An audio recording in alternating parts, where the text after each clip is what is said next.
By what name are you known? There are some who call me Tim. Welcome to another episode of Timmy Talks, the channel where we talk old school magic. And today we are going to look at the finals of the Enemy Colors tournament. Yes, we have reached the finals. And of course, in the finals, we are going to see Bas with his counterburn deck. And he is taking on Rob. And Rob is playing a red and white Flyers deck. Now remember, for the Enemy Colors, we have some specific rules, right? You have to play with the two-color deck, and of course, the colors have to be enemy colors. So how does that work? If you turn your magic card around, you can see the 5 colors of magic, and the colors that are right next to the color or the allied colors, and the colors that are further away, the opposite colors or the enemy colors. So for example, if you look at the color green, green and white is an allied color, green and red is an allied color. But for example, green and blue and green and black are enemy colors. So for this tournament, you can then go for green, blue and green, black, but you cannot make green, red. Now, if this is still a little bit too confusing for you, don't worry. I've put all the rules in the description below. So just check out the description below. You can also find a link to the tournament website there. So if you're interested in this, check out the description below for more information. And we started this tournament with 50 wizards. I'm going to say it again, 50 players in this tournament, and now only 2 of those remain, Rob versus Bas. Now before we jump into the deck text, I've got lovely deck photos of both of these decks. First, a quick message from our great sponsor, 341 Trading. 341 Trading is one of Europe's leading Magic the Gathering retailers. Their online shop has a fantastic selection of high-end Magic cards, especially for vintage, legacy, and yes, also old school Magic players.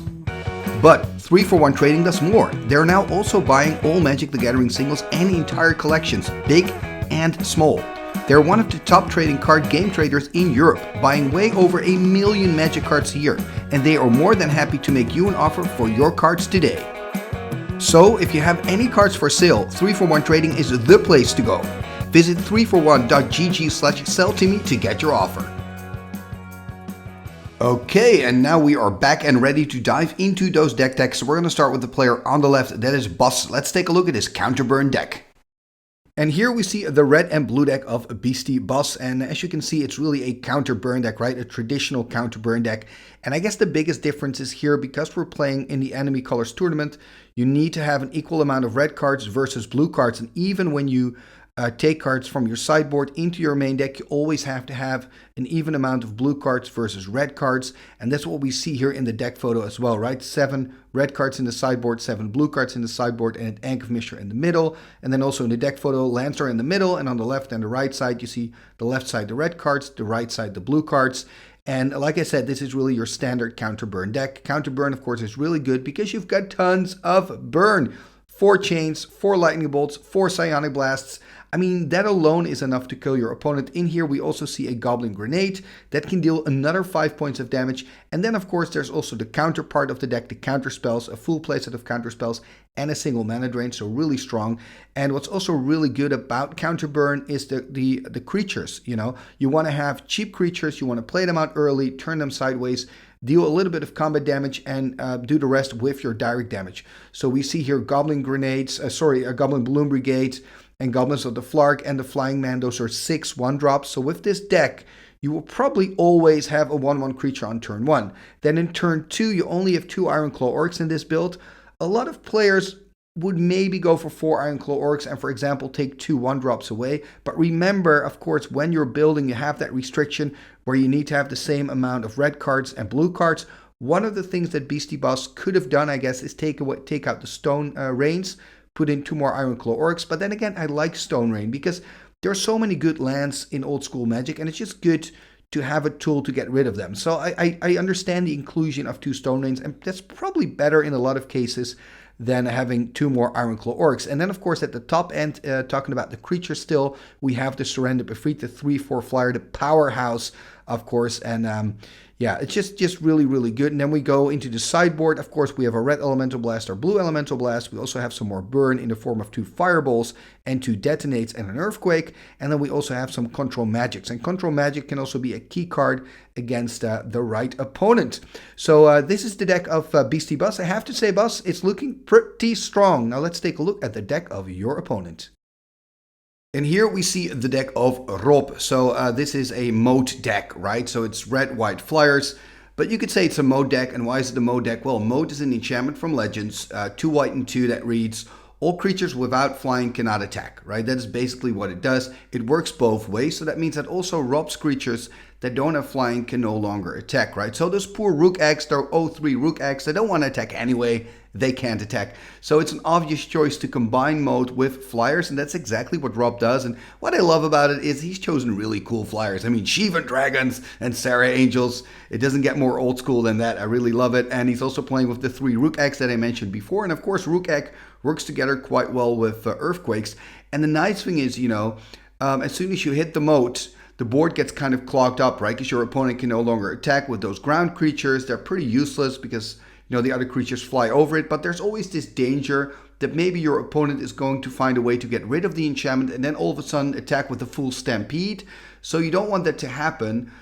So there, of course, is where the Earthquakes come in. So you have your moat, your opponent can no longer attack. All those creatures are waiting on the sideline for your opponent to find a way to get rid of your moat. But before that actually happens, you're hopefully going to draw into your Earthquake, deal damage to your opponent, kill a lot of creatures, maybe kill some eggs on your side as well, and then you've basically won the game already. So I'm liking the inclusion of Earthquake here. And I mean, just looking at this deck, I'm not surprised it made it to the finals because there's just so much removal in here. I mean, look at it. He's got 4 Swords to Plowshares, 2 Earthquakes, 2 Fireballs, 4 lightning bolts as well. So the lightning bolts are great early game, right? To get rid of early threats, or of course late game if you just need those 3 points of damage to get the game over the finish line. He's also playing with 2 mazes, so he's pretty protective, right? He's really protective. And then he's got the moat, another really protective card. I think if you have a deck, if you're playing against this deck and you have a deck that's creature heavy and doesn't have a lot of flyers, you're just not going to win. It's going to be really tough to get through. So again, I'm not surprised to see it in the finals.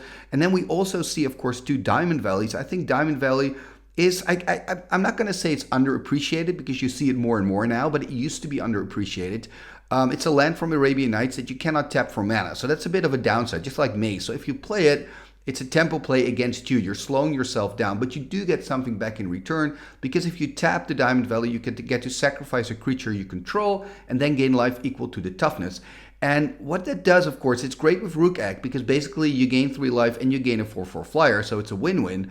But on top of that, there are a lot of moments in the game where your life's under pressure, and just by having a little bit of life gain, like with the Diamond Valley, you can sing it out for 1 more turn, 2 more turns, and that can eventually make you win the game. Maybe you can then collect enough mana, for example, to cast a giant fireball to give you the victory, right? So Diamond Valley is really a card that shows the strength of life gain. It's also really good, of course, when you've got ways to steal creatures from your opponent, because then you can feed them to the Diamond Valley, for example, with Preacher or Control Magic.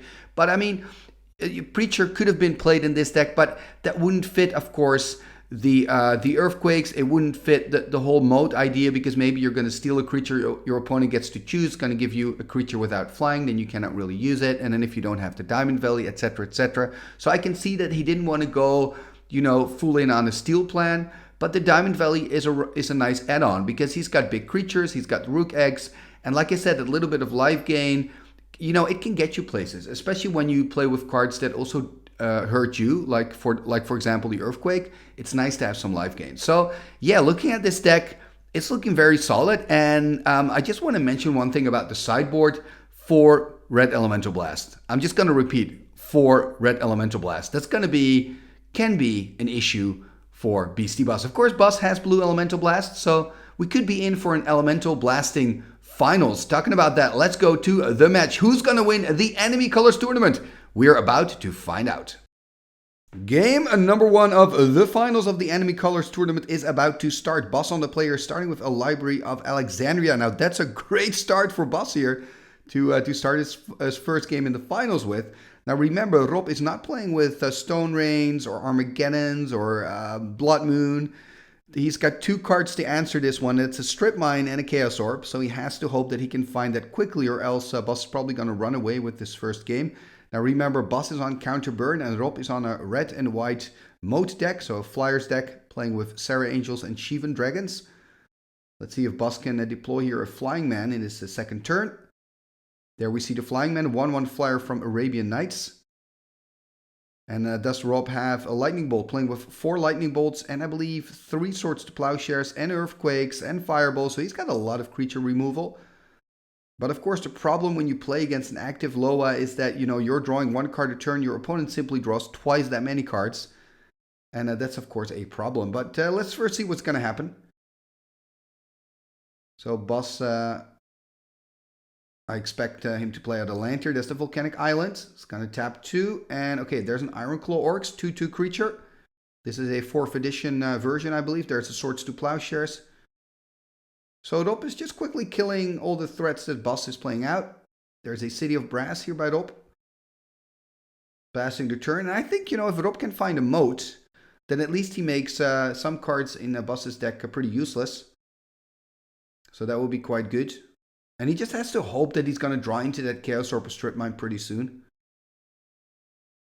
Doesn't have a lot of card draw in his deck. Is playing with the Gem Day Tome. Here we see a Serendib Efreet being deployed by Boss. So Boss is going to just continue being very aggressive here. And there's again a Swords to Plowshare. So Rob just finding the answers for now. And there is a Mishra's Factory. Passing the turn. And there's Boss drawing an extra card. So going back up to 9, I believe. And the thing here for Boss, though, is yes, he's drawing a lot of cards, but what he also wants to do is probably wants to keep 2 blue open to kind of counter away those cards of Rob. Didn't really have a chance yet. And again, he's tapping out, and I guess for another Serendib, there's another Serendib, so 3/4 flyer. And does he have to discard here? No, there's a Strip Mine. Okay, stripping away. What is he going to do? Stripping away the Mishra's Factory here. And passing the turn back to Rob.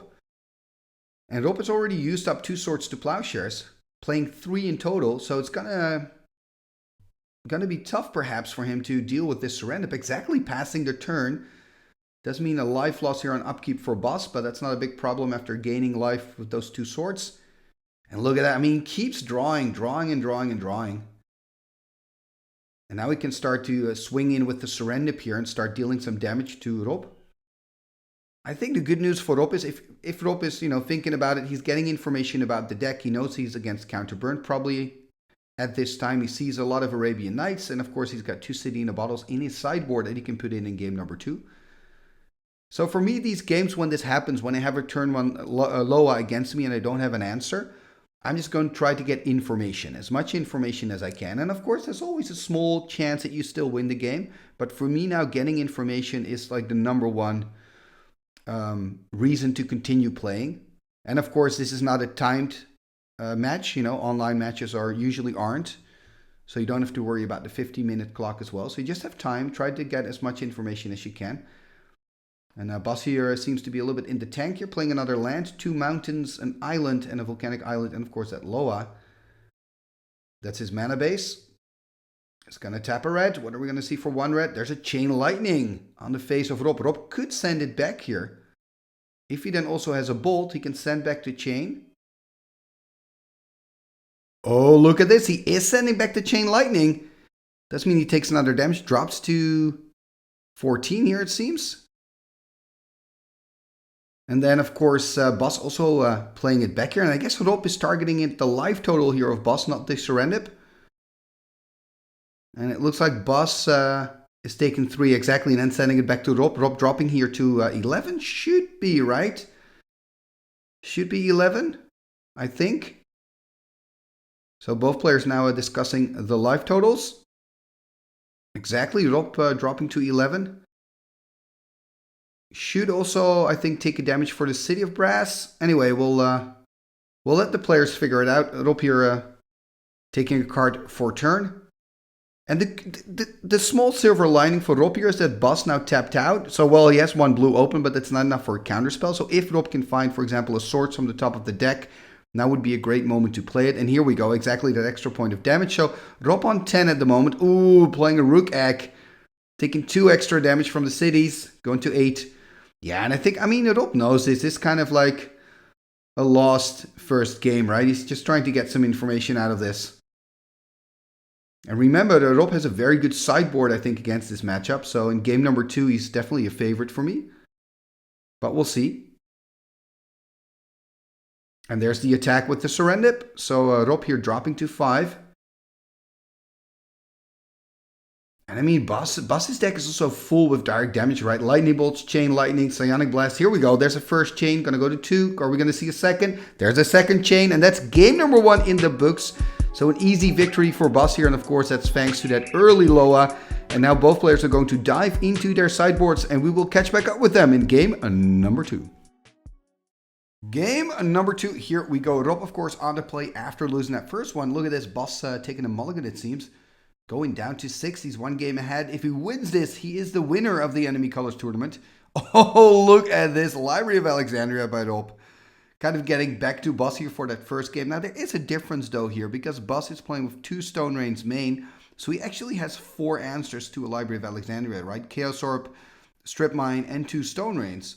And that's what I usually say when people say, okay, you're playing a 1-strip format that doesn't work with the Library of Alexandria. What I usually say is, well, you just need to make sure that you've got 4 answers to a Library of Alexandria. And that's actually what Boss does have in his deck. So let's see if he can find some of those answers here against the Loa. And here we see, by the way, an Iron Claw Orc, but a quick Swords to Plowshares.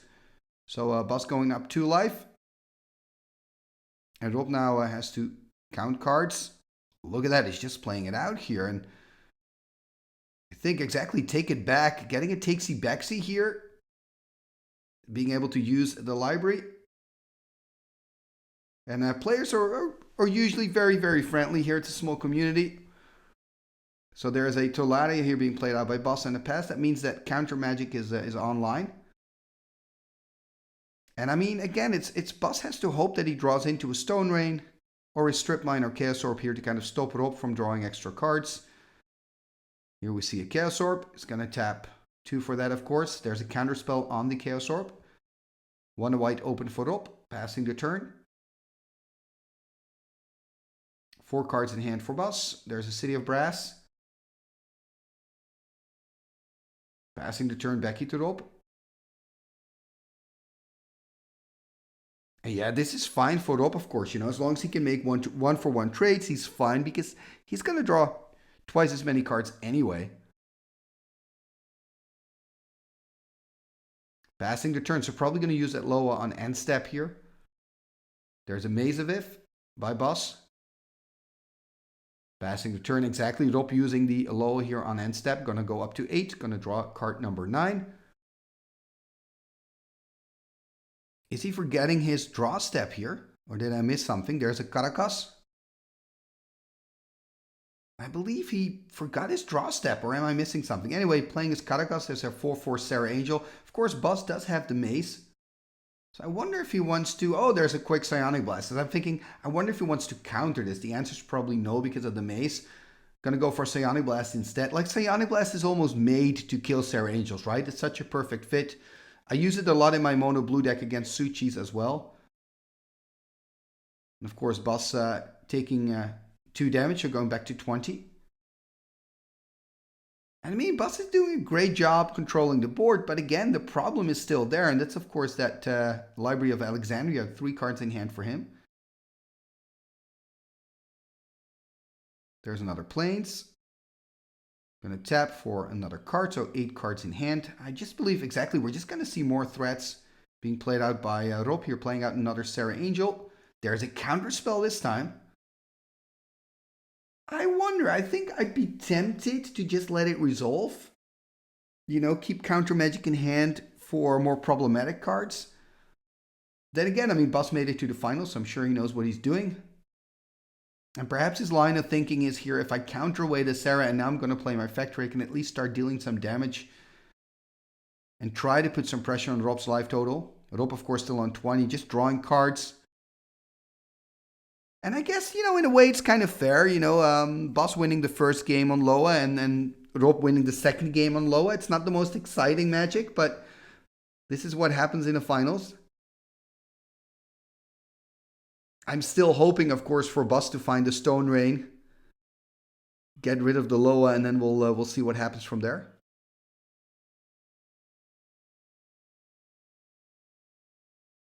And Rob here looking at the hand.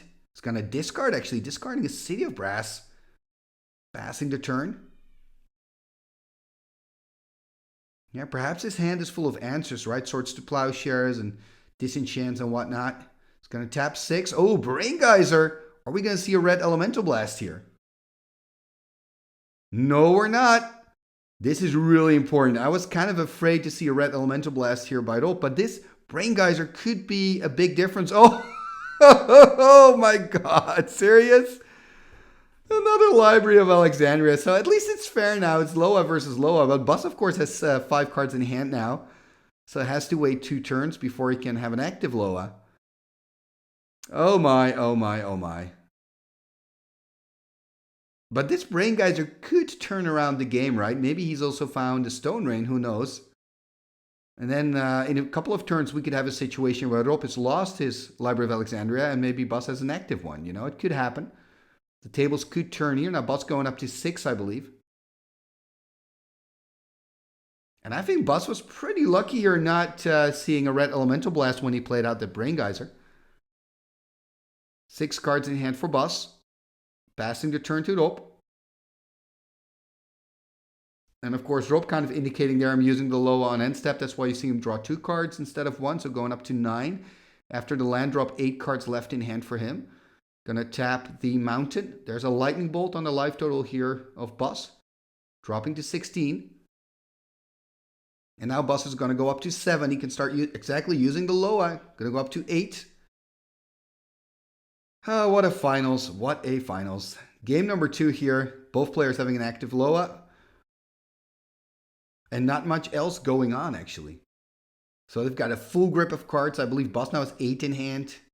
Rob 7.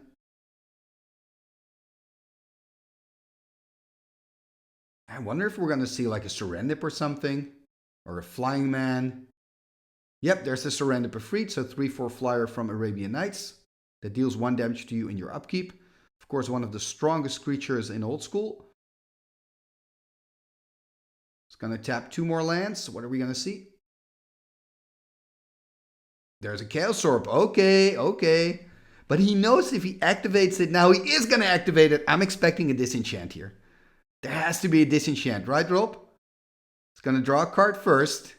There has to be a disenchant. Yeah, of course there is. I would have been really surprised. One of the lines that Bus could have chosen to take, but I do get this all or nothing, like let him have it. That sometimes is the right strategy. But another line he could have taken is saying, you know what? I'm going to wait with casting this whole Chaos Orb thing. I'm just going to, wait until I can play it with counter backup. Or he could have said, I'm going to play it, but I'm not going to do anything with it until I have counter backup to counter away a potential disenchant. Even then, Rob probably has 2 disenchants in hand, but still, you would have had some more chance. But I also like this way of going like, let's see if he has it. Remember when he played that Brain Geyser, and of course Rob could have had a red Elemental Blast, and then his whole plan would have been done. You know, actually the whole game 2 would have probably been done. But Bus said, you know what, I'm just going to take the risk because I'm in such a bad position right now in the game. I'm just going to go for it. You know, I'm just going to try to make it work. Anyway, here we see a Swords to Plowshares on the Serendib Efreet. So Bus losing that Serendib. He is going to gain 3 more life, of course, from that. And he still has that active Loa. That's the most important thing for him, I believe, at this stage. Going to draw an extra card. Going to go back up to 8.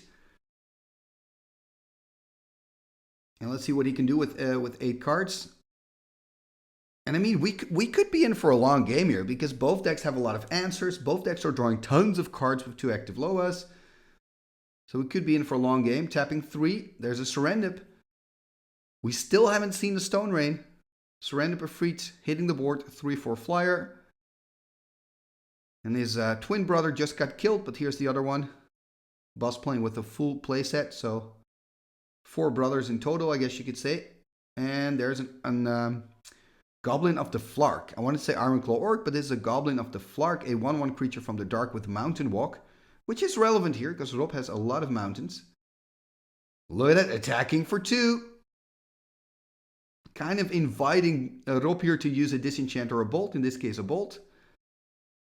And I mean, I get this from Bus. Bus has more than enough lands, so it doesn't really matter if he loses the factory here. Of course, you'd rather not. You'd rather deal damage, but it's not the end of the world if it eats up a lightning bolt. There's a strip mine. Okay, stripping away the Loa, of course, yeah. Of course. So this is really good for Rob. Rob is the first one finding an answer. to the Loa of Boss. And that means he's kind of back in the driver's seat. And of course, strip mine, the most efficient way to get rid of a Library of Alexandria. Boss does have 4 damage here on the board. Let's see if he wants to do something else first. Nope, gonna attack first with 4 here in combat. Oh, look at this. This is disharmony. Disharmony from Legends. That means he gets to take one of the attacking creatures of Boss and can use it to block another creature. So he can get the Serendib Efreet and then block the... Well, actually, the Goblin is unblockable. So it is actually not that good in this situation. Just means he only takes 1 damage instead of 3. Ideally, of course, you want to have a situation where, for example, your opponent attacks with 2 Suchis. You take a Suchi and block the Suchi that you stole, block the Suchi, the other Suchi of your opponent, and you get a 2-for-1, for example. But that just didn't work in this attack. So Rob basically did prevent 3 damage here with his Disharmony, which is not all that great. We see another Goblin Balloon Brigade here being cast by Boss. And I'm saying another, it's actually the first one, of course, because the other one is a Goblin of the Flark. So that Disharmony didn't really go as well as I thought it would. And Rob here playing a Maze, so that Maze can do some work. Maze against the Serendib Efreet is a pretty solid strategy. There's the pass. And another damage here for Boss, and I believe he's on 15 at the moment. Probably going to attack with his entire army. But that will only be 2 points of damage. So yep, there's the attack, putting all his creatures here sideways. Using the Maze, of course, on the Serendib, taking 2 points of damage, dropping to 17, I believe. Or not. Look at this, a Swords to Plowshares on the Goblin of the Flark. So only 1 damage taken, going to drop to 18.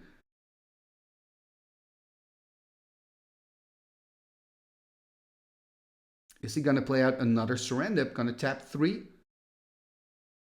What are we going to see? Another Serendib. So 2 Serendibs here on the battlefield. Passing the turn back to Rob. So Rob on 18 and has an active Loa, but there's some pressure on the board for him. Draw a card for turn. And draw card number 8 with the Library of Alexandria. Another Mace. Yeah, that's a problem here for Boss, because now he takes 2 damage from his own Serendibs every turn. He can't use them. Look at that COP red. Oh, this is painful. Are we going to see a counterspell, though? 3 bolts in response before the COP hits. I love it. 3 lightning bolts, 9 damage. Is it going to resolve with half the life here of Rob? Going to drop to 9. Now remember, Boss is playing Psionic Blast, and he's playing a full playset of Psionic Blast. So, I mean, if he can find enough, he can win it just with the Psionic Blast. That would be quite spectacular. So he's going to untap, upkeep, take 2 points of damage. Oh man, dropping to 13. I mean, we still have very much a game. Rob on 9. Boss on 13. I mean, yes, Boss is in a bad position, but like I said, you know, attacking with everything here. Why not? Of course, we're going to see the mazes here, and we're going to see the COP. So, no damage from Rob, but I like your style, Boss. Turning everything sideways for an Alpha Strike. And I mean, this should be Rob's game, but like I said, you know, he's on 9. Could be risky thinking about those Psionic Blasts in the deck of Boss. And he's only cast 1 thus far. Ooh, there's a Shivan Dragon! 5/5 flyer. 1 red +1/+0. Absolute poster boy of old school Magic. A lovely black bordered one as well, I believe. And I think it's a beta one, right, Rob? Believe you've got a beta copies. And Boss here dropping to 11. I mean, those Serendib Efreets are a problem. And actually, I think if Rob attacks with the Shivan, you know, Boss is simply going to double block or maybe single block on a Serendib just to get rid of his own Serendib. So I guess if you're Boss, you don't even want to attack here with the Shivan Dragon. So kind of an odd situation here. I think the best strategy for Rob is here not to attack. I mean, Bas is taking 2 damage a turn, you know. And Bas, of course, has double maze as well. So the Shivan is cool, but it's not going to really make a difference here at this moment in the game. There's a Plateau being played out by Rob. I believe still 8 cards in hand because he drew, of course, an extra one with the Library of Alexandria. And looks like Rob is counting the mana. Is he going to play a huge fireball here? He's going to play something big. It looks like he also wants to sack the Lotus here. Yep, counting the mana. Are we going to see a fireball here? Fireball! Is this the game 2 victory? It's going to drop to 2. No blue elemental blast, no counterspell. That's it. Rob winning here game number 2. So game 1, Bas wins with a library. Game 2, Rob wins with a library. But I have to say game 2 was much, much more interesting. Really enjoyed this game. 1-1. And now we're going to go to an all-decisive game number 3 of the finals of the Enemy Colors Tournament. Who's going to be the big winner, Bas or Rob? We're about to find out. Game number 3, the big decider here of the finals between Bas and Rob. And Bas here on the play after winning that first game, losing the second game. Let's see if they're going to keep their opening 7. And yeah, this is just going to be exciting, right? 50 players started with this tournament. 50 players. And now only Bas and Rob remain. And we get to see who's going to win the Enemy Colors event. There's a Goblin Balloon Brigade here. Rob playing a Hammerheim. There's a pass. And if you want to be part of these tournaments, by the way, you can become a patron of the show. Check out patreon.com/TimmyTalks for more information about that. I organize these events basically to thank my patrons. That's how it started. And I organize a tournament every 2 months or so. Here we see a lightning bolt, by the way, by Rob, taking care of the Goblin Balloon Brigade. And Bas passing the turn here, having counter magic open with that double blue there, Volcanic Island and Basic Island. And Rob playing out a Mishra's Factory, passing the turn.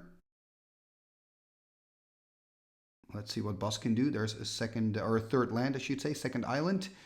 There's a Soul Ring. The artifact for 1 that taps for 2 generic mana. Gonna tap the Soul Ring. Gonna tap the Volcanic. And oh, there we see the Stone Rain. The Stone Rain that we kind of missed in game number 2 for Bas. I don't know, maybe I would have kept the Stone Rain in hand, although this is a nice tempo play. Usually land removal 1-for-1 is better earlier in the game. Then again, we know that Rob, of course, has a Library of Alexandria, but also has Mazes of If. And those lands are pretty problematic for Bas because he plays with Serendib Efreet as well. Playing out a City of Brass here, 3 cards in hand, passing the turn to Rob. And Rob here playing his Caracas again. Tapping 2. Ooh, there's a City in a Bottle, taking care of the City of Brass. And that City in a Bottle can do a lot of work against Bas. It was one of the cards, when I looked at the deck photo of Rob, I thought, ooh, that card could really hurt Bas. Because, of course, it also takes care of the Flying Man and the Serendib Efreets in the deck of Bas. And the Serendib Efreets are his biggest flyers. They're his biggest creatures. He's got Ironclaw Orcs, some Goblins, Flying Man, and a full playset of Serendib Efreets. Really needs those Serendibs to win the game. So this could be problematic here for Bas in the deciding game here of the finals. Remember, it's 1-1. You can see him kind of think here as well. It's like, oh man, this City in a Bottle, this is not great. There are, of course, other ways in his deck that can lead him to victory, but it's going to be tough. Looks like he's going to tap a single blue. Untapping again, though. Going to tap the Volcanic. There's a Chain Lightning here on the life total of Rob. Of course, can go direct damage route. It has 4 chains, I believe. 4 lightning bolts, 4 psionic blasts. So could just go direct damage route. That absolutely can work. Rob dropping here to 17. Going to play another Plains. Going to tap 2 white. There's a Disenchant on the Soul Ring. Passing the turn here back to Bas.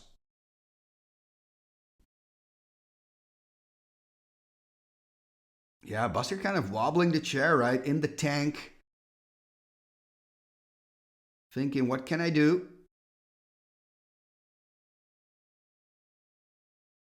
Has 4 cards in hand, passes the turn back to Rob.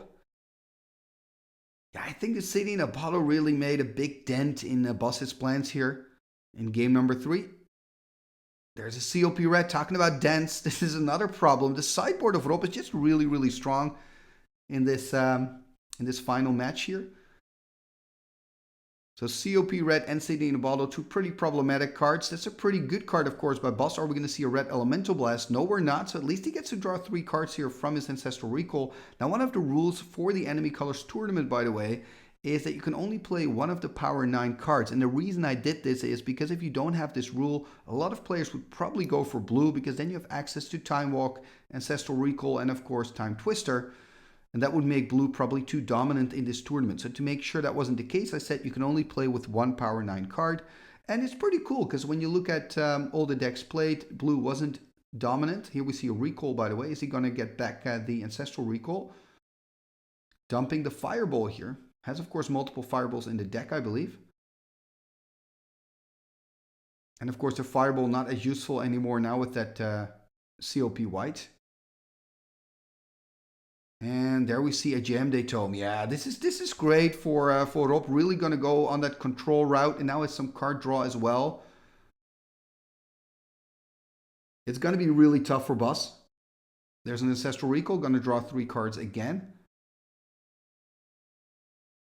But remember, of course, for the recall, to get the Ancestral Recall back, you already had to invest 2 more cards. Cannot play this card out because of the City in a Bottle. So I'm sure one of the players will see this, I hope.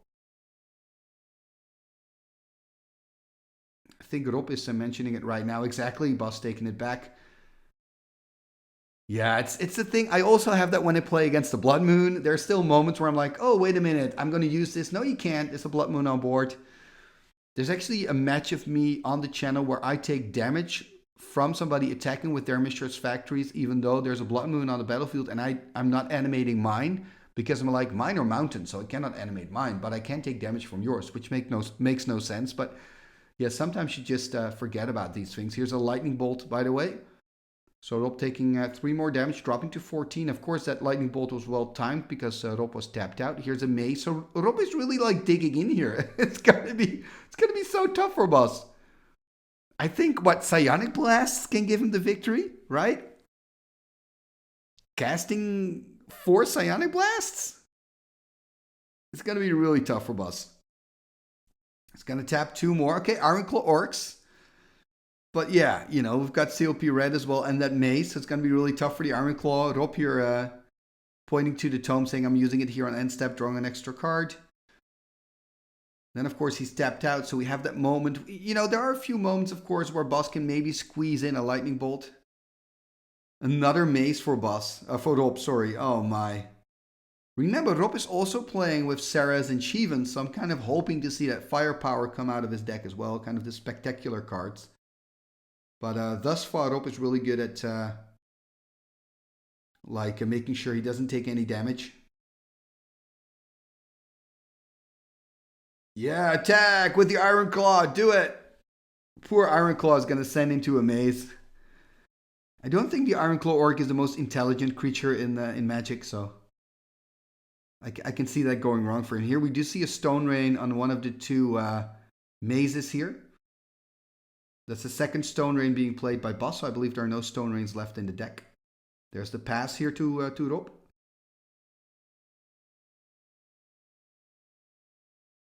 There's another mountain.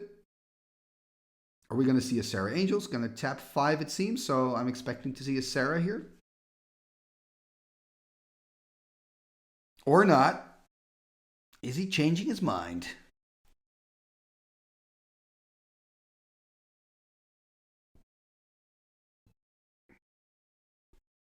Untapping again, so I guess the answer is yes, he is changing his mind.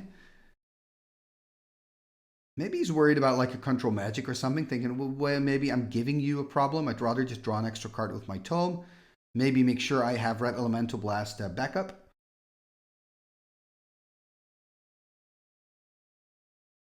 You know, but perhaps maybe Rob didn't even board in the Red Elemental Blast, because I keep talking about it, but I haven't seen it in Game 2. I haven't seen it here thus far in Game 3. Boss, by the way, taking on his turn, attacking with the Ironclaw Orc, of course, being sent back again. Poor Orc keeps being lost in the maze.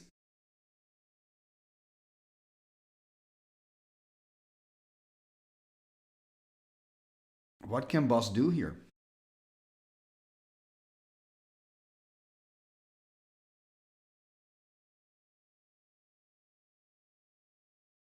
Tapping the fingers, trying to find a way to deal damage to Rob. Rob's still on 14.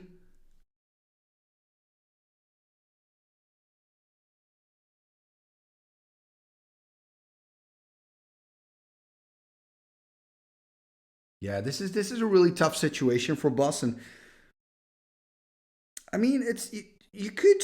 Then again, I mean, is a disc really gonna slip through? I want to say you could argue that maybe with these type of decks you should play like an Nevinyrral's Disc on the side. Look at this reverse damage, another card from the sideboard. Oh, it is really cool to see a card like reverse damage in the finals. Rob gonna go up to 18, and Boss is still taking 2 damage from his Psionic Blast. Oh, but brilliant to see reverse damage here.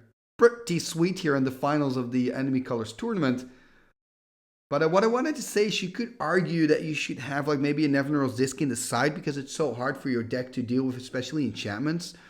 Then again, I mean, Nevinyrral's Disc is so slow, especially against a deck like Rob. It's probably going to get disenchanted before you get to use it.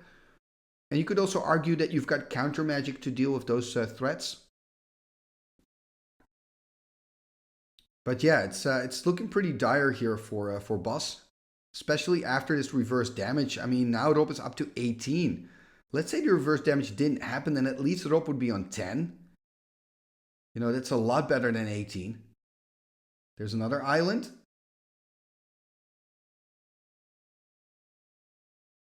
Attacking here again. Again, the maze, of course. The Ironclaw Orc is brave, though. It keeps attacking. It's like, this time I'm going to get through the maze. I know, I've learned from the past. No, you haven't. You're still lost. Start over again next turn. Okay, there's a Chaos Orb. Okay. This Chaos Orb, I mean, he's probably going to flip here on the city, right? Flipping on city. Are we going to see a disenchanting response? I hope not. It's going to draw a card. Please don't disenchant. I guess he can't anymore. Only has the Hammerheim open. Ooh, if he's going to flip and hit, we're back. We've got a game again. That's what I'm hoping for. I mean, I'm assuming he's going to flip on the city in a bottle because that opens up, you know, his Serendib Efreet. Another line could be, of course, go on COP red because that opens up your direct damage plan. It really depends on the hand of Boss. Has 7 cards in hand. First things first, though. He needs to hit. That's the most important thing. Looks like the players are discussing something. Okay, it is going to happen. It is going to happen. Please hit it, Boss. We need this. Make the finals great again. You can do it. You can do it. Yes, it's a hit. Okay, well, what did he go for? Yes, City in a Bottle. I thought so. Because now he can deploy his blue threats, Flying Man, Serendib Efreets, and we're back into this.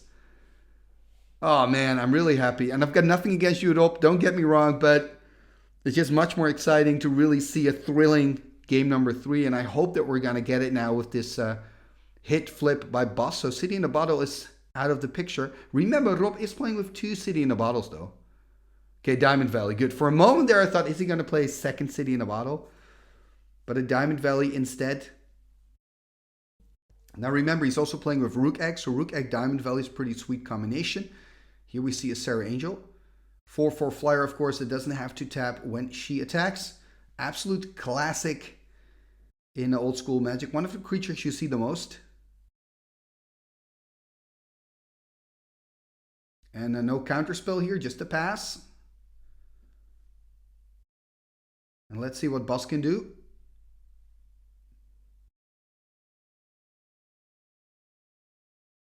I mean, it's still going to be tough for Boss, but at least the City in a Bottle is gone. That's something. And both players on 18, by the way.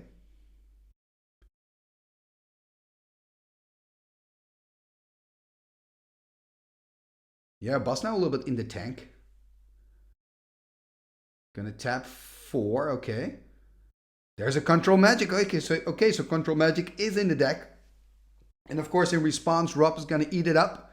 But hey, then you've removed a creature for 4. It's not great. It's not all that bad. Rob did gain 4 life though, which is pretty bad. Okay, now we see that Library of Alexandria. How many cards in hand? 5 cards in hand for boss. Okay. So that's probably why he needed a moment to think, do I really want to do control magic? Meaning I'm an extra turn away from having an active Loa. But if I don't, I'm going to take extra damage. So, you know, it's a difficult decision to make. Now let's see what Rob can do as an answer. Not much, just passing the turn. Now remember, Rob still has that active Gem Day Tome, so he is also drawing extra cards. I believe Bas here going to go up to 6, attacking here. Passing the turn, understandably so, of course, because Bas wants to get back up to 7. Now Rob drawing his card for turn after the extra card he drew with the tome. There we see a City of Brass. I mean, look at the hand of Rob. Is that 8 cards in hand? It's full. It's really full. There we see a Lightning Bolt on the life total of Bas. Bas dropping to 18. And again, just like in game 2, we're going to have 2 players with a lot of cards in hand.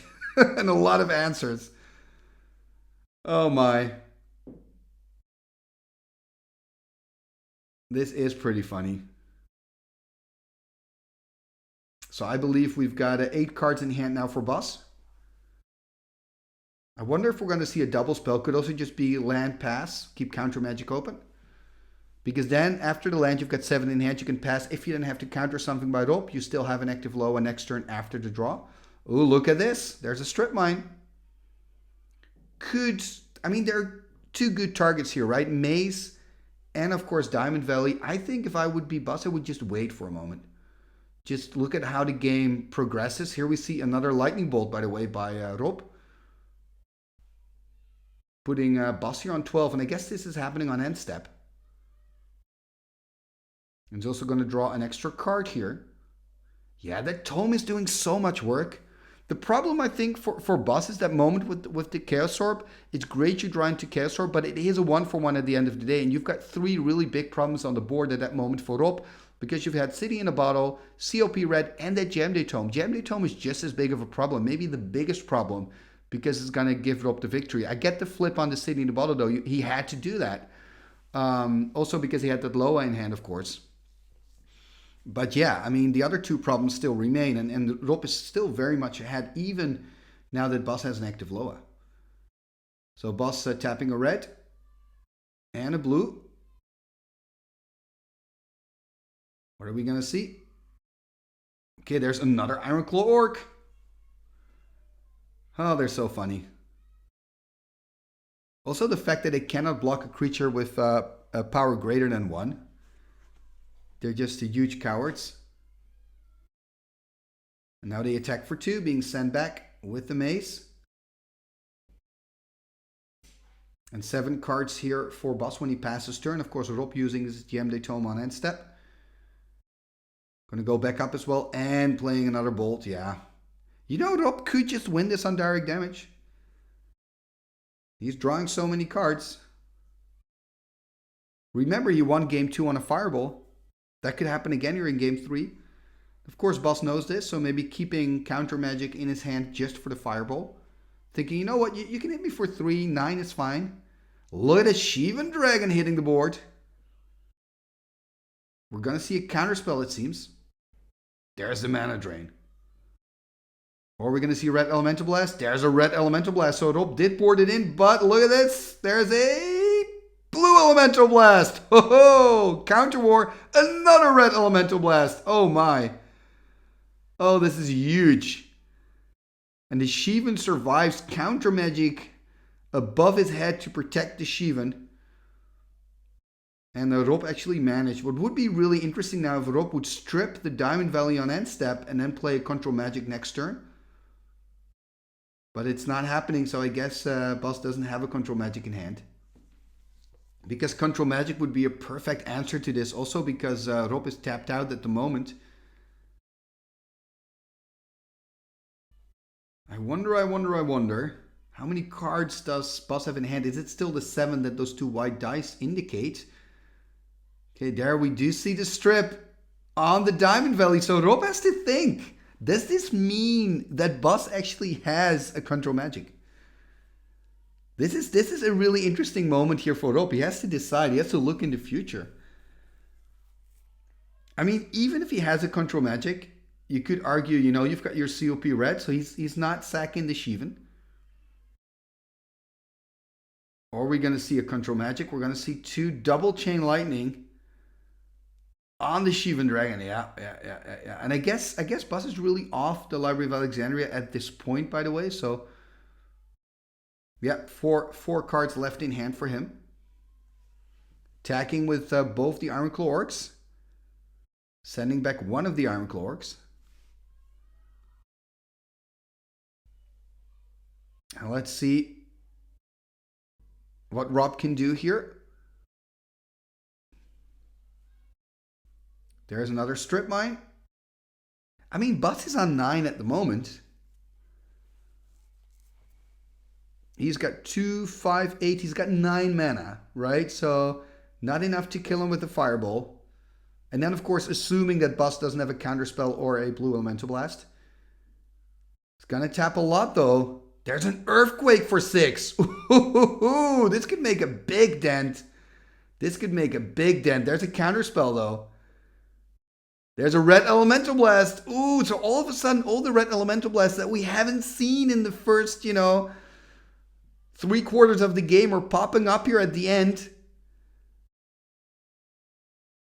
And using the COP here to prevent the damage from his own Earthquake. And Boss, of course, losing both of his Ironclaw Orcs here, dropping to 3. This is disastrous for Boss. And Rob is really gaining advantage here because of those 3 Red Elemental Blasts that he's found. Being able to counter the counterspells of Boss. Yeah, and Boss is really in trouble now. Needs kind of a miracle. There we see a Lightning Bolt. Okay, fair enough. So putting Rob on 12. There we see another Lightning Bolt, putting it up on 9. Okay, he's doing it. Making full advantage of the fact that Rob here stepped out at the moment. 2 cards left in hand, passing the turn. Rob on 9. And Boss on that very scary 3 life. And we've been following Boss here all the way to the finals. But is this going to be the end for him here in the finals? That is the big question. Is Rob going to be the next enemy colors champion? Or can Boss find the magic he needs to win this 3rd game? It's looking bad for him, though. There's a Fireball. Is this going to be decisive? Yes, it's going to be decisive. Whoa! Rob winning it here. Congratulations. You are the winner of the Enemy Colors Tournament. And here we see the winning deck of Rob. Congratulations, Rob, with your Red-White Flyers deck. You've won the Enemy Colors Tournament, a 50-player online event. That's quite an accomplishment. And the runner-up, of course, Boss, also congratulations to you, because that's something to be proud of as well. It's really has been a joy to see your deck all the way from the group stages, make it all the way to the finals and almost win it. But I think that sideboard plan of Rob just was too good in this matchup. That can, of course, always happen. For now, thank you very much for watching. And before you go, by the way, please take a moment to like, share, and comment on this video. All these things are free and really help the channel move forward. And talking about moving forward, you can also become a patron of the show. Check out patreon.com/TimmyTalks. You can already support the show for just $1 a month. And when you become a supporter, you can join the Timmy Talks Discord. And you can also join on these online tournaments. So if you want to, you can become a patron and join in on the fun. Check out patreon.com/TimmyTalks. What shall we do with the drunken sailor? What shall we do with the drunken sailor? What shall we do with the drunken sailor? Early in the morning, way hey and up she rises, way hey and up she rises, way hey and up she rises. Early in the morning, putting in the longboat until he's sober, putting in the longboat until he's sober, putting in the longboat until he's sober. Early in the morning, way hey and up she rises.